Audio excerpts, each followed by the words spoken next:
What's up guys? So ito, panibagong topic na naman po tayo mga kababayan. Ito naman po ay regarding sa aring Pangulo Bongbong Marcos na talaga naman hindi nagbabago ang karisma nito.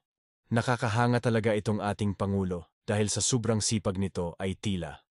Halos lahat ng ating mga kababayan ay pinuntahan niya at lalo ngayong tag-init ay dinadayo niya rin. Ang ating mga kababayang magsasaka at nakakatanggap nga ito ng blessings mula sa ating Pangulo. Hindi nagbabago ang karisma ni PBBM.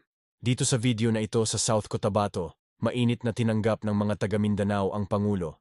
Sa loob ng 3 linggo, sinunod ng Pangulo ang Zamboanga City, Zamboanga Sibugay, Zamboanga del Sur. Pagkatapos niya, namahagi ng maraming biyaya ang Pangulo sa Sultan Kudarat, Sarangi at General Santos.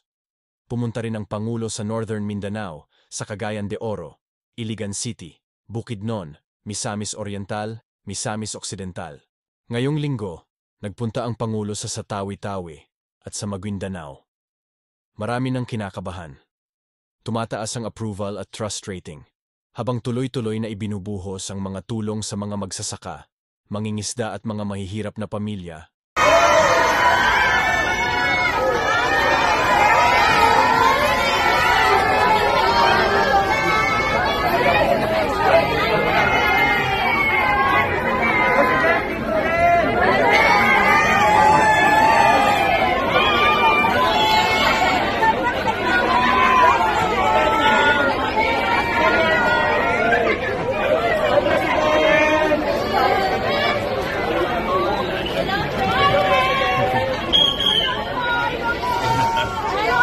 Kayo, anong masasabi niyo sa video na ito? Comment down below. Thank you. God bless us all.